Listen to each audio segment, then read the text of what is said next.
In 1976, some of the most prestigious palates in Paris gathered for a blind tasting.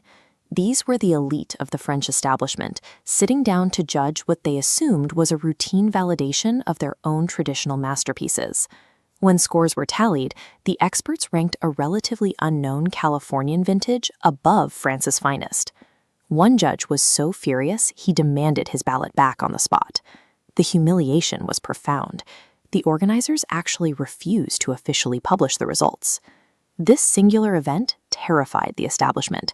It proved that hundreds of years of entrenched European dominance, carefully built and defended, could be unraveled by one unpredicted variable in a blind pour.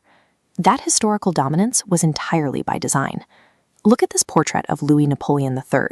In 1855, his officials codified the wine market into a rigid hierarchy.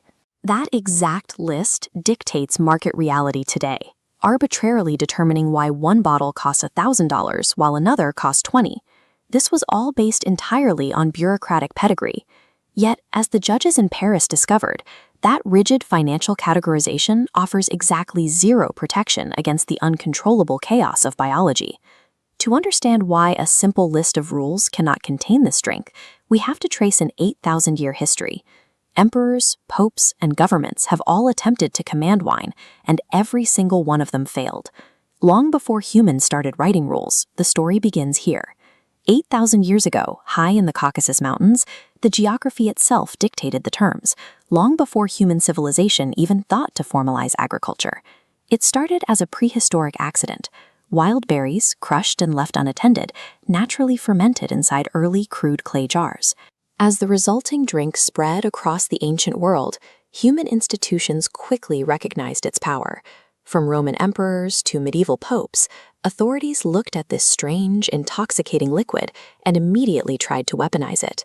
They built borders around the best vines, they choked off trade routes, they even used it as religious leverage to artificially restrict access and inflate its political value. But while these empires viewed wine as a resource they could easily monopolize, the biology of the plant simply ignored their geopolitical boundaries, continuously spreading outward. By the mid-19th century, shortly after Napoleon's officials printed their rigid classification, Europe had reached peak agricultural hubris. They believed they had fully mastered nature.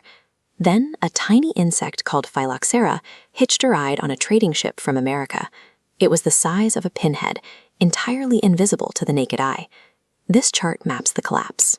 Radiating out from the port cities, the microscopic plague raced through the continent. In just 20 years, it eradicated 2/3 of all European vineyards. It was a profound humiliation. The most powerful economic empires in the world, armed with their elite bureaucratic price lists, were entirely defenseless against a bug. The industry was only saved by a desperate scientific compromise. It's a botanical reality that old world traditionalists still prefer to keep quiet. To survive, Europeans severed their elite vines, fusing them onto the resistant rootstocks of wild American grapes. Look closely at this physical junction. A black coating acts as a biological seal, forcing two continents of agriculture to share a single circulatory system. To preserve their lucrative market and their heritage, Europe had to completely surrender the illusion of their soil's botanical purity. That forced biological merger laid the literal roots for a massive shift in the modern industry. The Californian victory in 1976 followed as a direct consequence of this interconnected global biology finally maturing. Whether facing the militarized trade routes of ancient Rome, the elitist price lists of Napoleon, or strict claims of biological superiority, the result is always the same. Wine consistently breaks out of the boxes humanity builds for it. Wine's legacy remains tied to its wild, uncontrollable nature, a living link to a prehistoric clay jar that continues to humble our greatest institutions.